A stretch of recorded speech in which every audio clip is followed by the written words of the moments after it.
तो hello good morning to all of you, कैसे हैं आप लोग। उम्मीद करते सभी को अच्छे होंगे।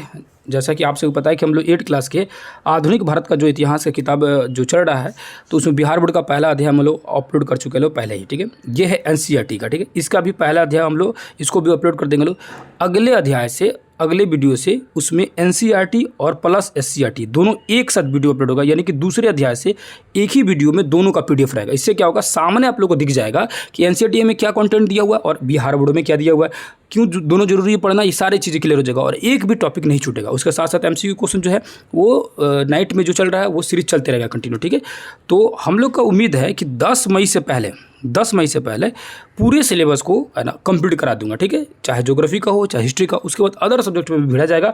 और जीएस पर्सन जो है ना, आप जीएस पर्सन का बार बार कमेंट आता है कि जीएस पर्सन पर थोड़ा सा देख लीजिए। तो देखो, हिस्ट्री जिसका होगा, ज्योग्राफी जिसका होगा, तो उसका तो जीएस पर्सन 8-8-2 इसी में से कंप्लीट हो जाएगा। ठीक है, उसके अलावा रह गया साइंस का रह गया, मैथ का रह गया, उसके बाद रह गया करंट अफेयर का। ये तीनों चीज़ों का मैं बारे में बताऊंगा कि कैसे पढ़ना है। आप लोग 10 मई तक मुझे समय दीजिए। 10 मई से तक मैं जो टारगेट लेकर रखा हुआ हूँ उसको कंप्लीट कर लूँगा पूरी तरह से, है ना। तो पूरी तरह से जब कंप्लीट हो जाएगा तो सामने दिमाग में सब सारी चीज़ें क्लियर हो जाएगी। उसके बाद देखा जाएगा तो जो मैथ जो है और ये जो करंट अफेयर है, करंट अफेयर का 12, 6 और 3 में रेशियो में बांट के पढ़ा जाता है। ये 12 मंथ, 6 मंथ और 3 मंथ का, 3 मंथ के ज़्यादा आने की संभावना रहती है। ये सारी चीज़ें मैं बताऊँगा, ये रेशियो किस तरह करके पढ़ा जाता है। साइंस का जो क्वेश्चन है वो एसपीडी साइंस से थोड़ा बहुत कवर होने की कोशिश होगा। जो 8 क्वेश्चन है, इतना तो जरूर है कि उसमें से 4-5 क्वेश्चन लड़ जाए आने की संभावना। अब पूरी की पूरी सिलेबस उतना कवर करना संभव नहीं है। मैथ का जो रह गया, मैथ का भी बहुत जल्द मैं उसको बता दूंगा। मैथ का जो रहता है वो प्रीवियस ईयर क्वेश्चन ज़्यादा आने की संभावना रहती है। जैसे बीपीएससी में बहुत सारे मैथ का जो क्वेश्चन है, हर बार 10 जो बीपीएससी जो एग्जाम लेता है वो जो ओरिजिनल बीपीएससी वाला एग्जाम लेता है, टीचर वाला नहीं। ठीक है, तो उसमें जो होता है 10-10 क्वेश्चन आता है मैथ का। उस 10 क्वेश्चन में से बहुत सारे क्वेश्चन जो है इस वाले एग्जाम में भी आने की संभावना रहती है। ठीक है, तो सारी चीज़ें बात किया जाएगा। सब चीज़ का प्लानिंग बना के रखा हुआ हूँ। पहले जो टारगेट लेके रखा हुआ है कि है ना, कि जिसको कंप्लीट किया जाए, उसको अधूरा छोड़ देंगे तो फिर दिक्कत हो जाएगा। ठीक है ना। मान के चलिए कि जो पहले से प्लानिंग बना हुआ था कि इस चीज़ों को कवर कर देना है, ताकि है ना, हो सकता है कि बहुत सारे ऐसे स्टूडेंट हो जो ज्योग्राफी पढ़ना चाहते थे, उनके लिए तो कम से कम हो रहा है ना। मान के चलिए कोई हिस्ट्री पढ़ना चाहते हैं, उनके लिए हो रहा है कि तो सबका आएगा, एक एक करके सबके बारे में धीरे धीरे बनाया जाएगा। तो पहले जो टारगेट बनाएगा उसको कंप्लीट किया जाए। शुरू करते हैं पहला अध्याय जिसका नाम है कब, कैसे, कब और कहाँ। ठीक है, और इसमें जो है बहुत सारी चीज़ें मैं जो इंपॉर्टेंट चीज़ें हैं उसको मैं यहाँ पर ऑलरेडी अंडरलाइन कर चुका हूँ, है ना। दूसरे अध्याय से आप लोगों का टेंशन खत्म हो जाएगा। मैं पहले ही बोल चुका, दूसरे अध्याय का वीडियो देखिए, सब आप लोगों के सामने सामने दिख जाएगा। ठीक है, यहाँ देखेंगे तो इस पूरे पैराग्राफ में कुछ आपको नहीं मिलेगा। ठीक है ना, क्योंकि पूरे पैराग्राफ को खुद पढ़ के उसमें बनाया गया है। और जो चीज़ें दिया गया है ना, मैं सब बता दूंगा। ठीक है, यहाँ देखिए ये लिखा हुआ है, यहाँ क्या लिखा हुआ है, इसके पहले एक यहाँ पर फिगर देख लीजिए। ये क्या है, ये लोग ब्राह्मण लोग हैं। ठीक है, पंडित जी लोग हैं, और ये ब्रिटेनिया सरकार है, मतलब अंग्रेज शासक है। ठीक है, यहाँ लिखा हुआ क्या, यहाँ क्या जरूरी है हम लोग को देखना। तो यहाँ पर देखिएगा ध्यान से, तो लिखा हुआ है क्या, है ना, ब्राह्मण ब्रिटेनिया को शास्त्र भेंट कर रहे हैं, यानी ग्रंथ जो होता है, शास्त्र जो होता है ना, जेम्स रेलन द्वारा तैयार किया गया ये नक्शा है। क्वेश्चन पूछेगा कि जेम्स रेलन क्या कौन था, तो चित्रकार था, है ना, जो फोटो तैयार करता था।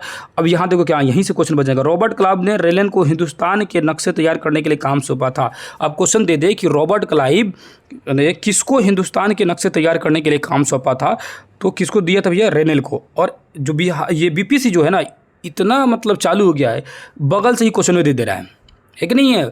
मतलब कुछ ऐसा पॉइंट का क्वेश्चन उठा के दे रहा है जो आपको लगे कि छोड़ देना चाहिए, वहीं से क्वेश्चन उठा दे रहा है। जैसे बहुत सारे क्वेश्चन का मैं एनालिसिस करके दिखाया हूँ, बहुत सारे ऐसे क्वेश्चन साइड में से आ जा रहा है। ठीक है, तो रॉबर्ट क्लाइव किसको भैया हिंदुस्तान के नक्शा बनाने के लिए बोला था, तो रेनेल को बोला था, याद रखिएगा। ठीक है ना, उसके बाद आएंगे अगले पेज में आएंगे, तो अगले पेज में पूरी कहानी देखेंगे। तो यहाँ पर आइएगा तो यहाँ पर कहानी मिलेगा, है ना। यहाँ पर देखिए कहानी, तो इस पहले फिर इस फोटो को देखिए, और इस फोटो में देखिए घोड़ा पर कोई बच्चा बैठा हुआ है। ठीक है, अब ये कौन है ना, यहाँ देखिए कौन है। ठीक है, इस फोटो का पता चलेगा।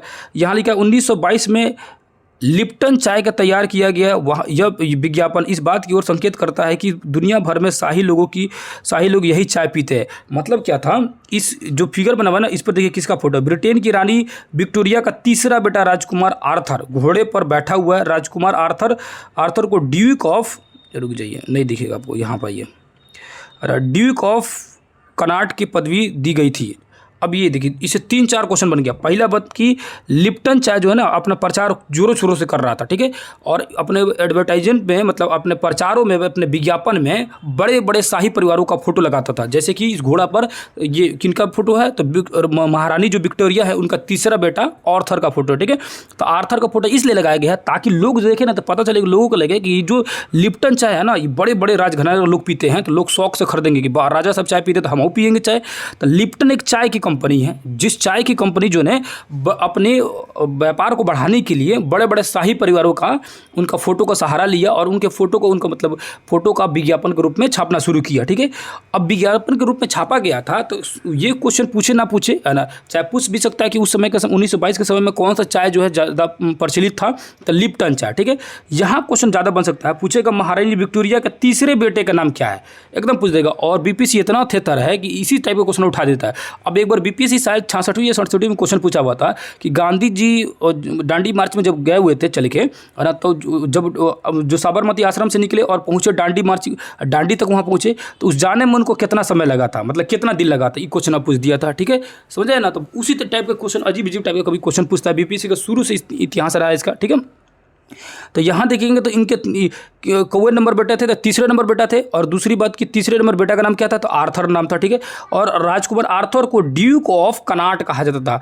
अब क्वेश्चन पूछ दे कि ड्यूक ऑफ कनाट की पदवी किसे दी गई थी, तो ड्यूक ऑफ कनाट की पदवी दी गई थी आर्थर को, जो कि महारानी विक्टोरिया के तीसरे बेटे थे। समझ आ गया ये सारी कहानी है कि नहीं है। आगे जी यहाँ समझते हैं, इसमें लिखा है कि यहाँ देखेंगे तो लिखा हुआ है कि प्रथम गवर्नर जनरल कौन था, वारन हेस्टिंग। और आखिरी कौन सा था, है ना, वायसराय लॉर्ड माउंटबेटन, ठीक है। तो माउंटबेटन जो था आखिरी वायसराय था, और प्रथम गवर्नर जनरल याद रखिए कौन था, वारन हेस्टिंग। जो दिया हुआ है इसको तो रटना बहुत जरूरी है ना। प्रथम गवर्नर जनरल वारन हेस्टिंग और अंतिम वायसराय कौन था, तो लॉर्ड माउंटबेटन, ठीक है। उसके बाद यहाँ देखिए, यहाँ लिखा हुआ है कि वारन हेस्टिंग जो है 1773 में पहला गवर्नर जनरल बनता है, गवर्नर जनरल। तो पूछेगा कि वारन हेस्टिंग जो है सबसे पहले तो पहला गवर्नर जनरल कौन है, तो वारन हेस्टिंग, ठीक है। कब बना, तो 1773 में बना भारत का गवर्नर जनरल, ठीक है। आगे जी देखो, ये चीज़ें आप लोग बोल रहे हो कि ये सिर्फ चीज़ें पढ़ क्यों नहीं रहा हूँ, तो ये चीज़ें मैं पहला जो अध्याय में ऑलरेडी SCERT का यानी बिहार बोर्ड का जो वीडियो डाला हूँ, सेम चीज़ वही चीज़ें दिया है। जो अलग था ना वो चीज़ें मैं यहाँ पर नोट डाउन किया हूँ, तो उस वीडियो को देख लीजिएगा तो सारी चीज़ें क्लियर हो जाएगी। दूसरे अध्याय से क्या होगा कि दूसरे अध्याय से रीडिंग भी होगा और सामने सामने सारी चीज़ें क्लियर भी हो जाएगा, ठीक है। तो एक ही चीज़ को 2 बार मैं पढ़ूंगा तो उससे कोई फायदा आपको नहीं होगा। आप उस वीडियो को अगर देख लिए होंगे तो सारी कहानी समझ आ चुका, उसमें बहुत डिटेल से कहानी समझाऊँ। यहाँ उससे अलग जो चीज़ें दी गई है उसको नोट डाउन किया हूँ, या जो चीज़ें ऐसा भी जो दोनों बुक में दिया उसको भी कर लिया, जो इंपॉर्टेंट है उसको नहीं छोड़ा। इतना समझ लीजिए कि इस अध्याय में जो भी इंपॉर्टेंट है उसको कुछ भी नहीं छोड़ा, ठीक है। जैसे ये स्कॉटलैंड वाला उस किताब में भी है और यहाँ भी है। यहाँ लिखा है 1817 में स्कॉटलैंड का जो निवासी था जिसका नाम था जेम्स मिल, और इसने एक बुक लिखा था हिस्ट्री ऑफ ब्रिटिश इंडिया, उसमें भी था। और उसमें भी पढ़े थे लोग कि हिंदू, मुस्लिम और ब्रिटिश के रूप में ये 3 कालखंडों में बांट दिया था भारतीय शासन को। बोला कि पहले हिंदू लोग का शासन था भारत में, उसके बाद मुस्लिमों का शासन आया, उसके बाद फिर ये ब्रिटेनों का शासन आया, ईसाइयों का शासन नहीं बोला कि ब्रिटेनों का शासन आया। ये सारी चीज़ें मैं उसमें डिस्कशन कर चुका हूँ, आप लोगों से बात कर चुका हूँ, ठीक है। लिखा है कि मिल को लगता था कि सारे एशियाई समाज सभ्यता का मामले में यूरोप से पीछे है, और उस समय भी बोला था कि उस अपने आप को होशियार समझता था, और मतलब यूरोप को समझता था कि बहुत होशियार देश है, और भारत को बोलता था कि सभ्यता के मामले में बहुत पीछे है, ठीक है। यहाँ लिखा है कि उसका मानना था कि अंग्रेज की मदद के बिना हिंदुस्तान प्रगति नहीं कर सकता है, ठीक है। आगे जी अब यहाँ लिखा है कि बहुत सारे इतिहासकार युग को औपनिवेशिक युग कहते हैं, है ना। बहुत सारे इतिहासकार इस युग को औपनिवेशिक युग कहते हैं। अब औपनिवेशिक मतलब क्या होता है, इसको बारे में मैं डिटेल से बताया था उस वाले वीडियो में भी। यहाँ पर भी देखिए, अगर औपनिवेश मतलब आपको नहीं मालूम होगा तो यहाँ देखिए, जब एक देश दूसरे देश पर, है ना, दूसरे देश पर दबदबे से इस तरह राजनीतिक, आर्थिक और सामाजिक एवं सांस्कृतिक बदलाव आते हैं, इस प्रक्रिया को औपनिवेशीकरण कहते हैं। मतलब क्या है, सिंपल समझे, किसी दूसरे देश पर कब्जा कर लिया और कब्जा करके वहाँ आपका दबदबा बन गया, ठीक है ना, दबदबा बन गया, और वहाँ के राजनीति में आप पूरी तरह से इन्वॉल्व हो गए, वहाँ की आर्थिक, सामाजिक हर चीज़ में आप चाहें तो चेंजिंग कर सकते हो। मतलब सिंपल समझे कि दूसरे देश को गुलाम बना लिया, कब्जा कर लिए, वही हो गया औपनिवेशीकरण, ठीक है। और वो जो देश हो गया आपका उपनिवेश हो गया, यानी आपका गुलाम हो गया, ठीक है। यहाँ देखेंगे तो लिखा हुआ है अभिलेखागार भी बता चुके हैं, जिसमें सरकारी कागजातों को सुरक्षित रखा जाता है, उसे अभिलेखागार कहा जाता है। जैसे अभी कलेक्ट्रेट है, तहसील का दफ्तर है, ये सारी चीज़ क्या वर्तमान समय में अभिलेखागार ये कहा जा सकता है इनको, ठीक है। यानी यहाँ देखेंगे तो ये लिखा है गृह विभाग को भेजी गई रिपोर्ट। इस रिपोर्ट में क्या है ना, इस रिपोर्ट में लिखा गया है कि कराची में 301 विद्रोहियों को गिरफ्तार कर लिएगा। अब ये क्या है, किस रिपोर्ट की बात कर रहा है, तो यहाँ ऊपर आइए एक बार थोड़ा सा देख लीजिए। लिखा हुआ गृह विभाग को रिपोर्ट भेजा गया था कि 1946 में भारत में औपनिवेशिक सरकार है ना शाही भारतीय सेना के जहाज़ों में सिपाहियों की बगावत को कुचलने का प्रयास कर रही थी। मतलब भारतीय जो सेना थी ना वो बगावत पर उतर चुकी थी, ठीक है, उसको कुचलने का प्रयास कर रही थी। उसके बाद यहाँ जरूरी है कि कराची साइड में उसमें से 301 विद्रोह गिरफ्तार कर लिया गया था। तो क्वेश्चन पूछेगा है ना कि जो भारतीय सेना जो थे उनको जब वो बगावत कर रहे थे, यानी कि नौसेना, भारतीय नौसेना के जो सिपाही थे बगावत पर उतरे थे, तो उनको कहाँ पर उनकी गिरफ्तारी की गई थी, तो कराची में 301 विद्रोहियों को गिरफ्तार कर लिया था। या पूछेगा भारतीय नौसेना के 301 विद्रोहियों को गिरफ्तार कर लिया गया था किस क्षेत्रों से, तो कराची से गिरफ्तार कर लिया था। ठीक है, आगे आ जाइए। यहाँ लिखा है राष्ट्रीय अभिलेखागार जो है, ये सारे अभिलेखागार जो है देख सकते हैं। इसकी स्थापना अगर पूछेगा कि भारतीय राष्ट्रीय अभिलेखागार, पहली बात की जो अभिलेखागार थे राष्ट्रीय अभिलेखागार ये तो थे दिल्ली में, ठीक है ना, और वहाँ भी नेहरू स्मारक पढ़ाए थे और राष्ट्रीय अभिलेखागार पढ़ाए थे, जो दोनों दिल्ली में था और नई दिल्ली में था, जो कि SCRT वाले किताब में भी था। ठीक है, तो ये यहाँ पर डेट मेंशन नहीं किया था। यहाँ देख सकते हैं लिखा हुआ है कि भारतीय राष्ट्रीय अभिलेखागार 1920 के दशक में बनाया गया। तो यहाँ क्वेश्चन ये बन सकता है कि अभिलेखागारों यानी भारतीय राष्ट्रीय अभिलेखागार को कब बनाया गया था, तो 1920 में बनाया गया था। ठीक है, अब यहाँ संरक्षण का महत्व बताया कि संरक्षण, पहली बात कि संरक्षण के बारे में बता चुका था कि संरक्षण इसलिए करते थे ताकि पता चल सके किन क्षेत्रों में क्या चीज़ है, किस चीज़ की कमी है, और किस तरह से अंग्रेज और लूट सके। मेन अंग्रेजों का मकसद रहता था कि किस तरह लूटा जाए। और यहाँ जनगणना की बात की, 19वीं सदी के आखिरी से हर 10 साल पर जनगणना की जाने लगी। तो ये उसमें भी बताया था कि जनगणना की शुरुआत हुई थी 1872 में लॉर्ड मेयो द्वारा शुरू किया गया था, लेकिन ये सक्सेसफुल नहीं हुआ था। सक्सेसफुल रूप से हुआ 1881 में, जो दादा भाई नौरोजी के सहयोग से किया गया, और 81 से ही कंटिन्यू कर दिया गया कि हर 10 साल पर मतलब जनगणना किया जाएगा। तो 1891 में किया गया है ना, उसके बाद से कंटिन्यू ये जनगणना होती रही। इसीलिए देखना जब भी होता है 2011 मतलब अल्टरनेट नंबर होता है, जैसे कि है ना अभी 2021, ठीक है, ये वाला जनगणना का रिपोर्ट है। ठीक है, क्योंकि 1881 से शुरू हुआ था, उसी तरह 81 से 91 के बाद उसी तरह होते रहेगा कंटिन्यू। आगे आइए, यहाँ देखते हैं क्या लिखा हुआ इसमें। यहाँ देखेंगे तो इंसान के खाने लायक के खाना नहीं थे, मतलब इंसानों के खाने के लिए लायक नहीं थे खाना।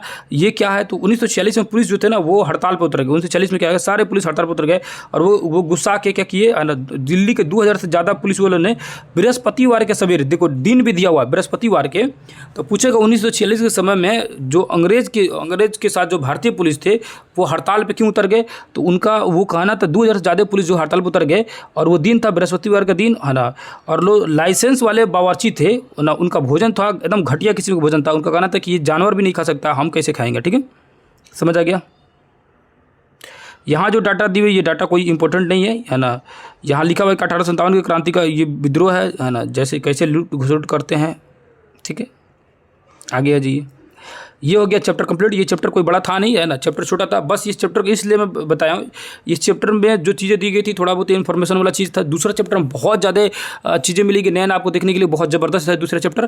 तो ये था एक तरह से इन्फॉर्मेशन के लिए मैं वीडियो बना रहा था। दूसरी बात ये बताने के लिए बना रहा था कि भाई साहब कि अब जो जितना भी वीडियो आएगा इतिहास का, उसमें NCERT और SCERT दोनों एक साथ कंबाइंड रहेगा।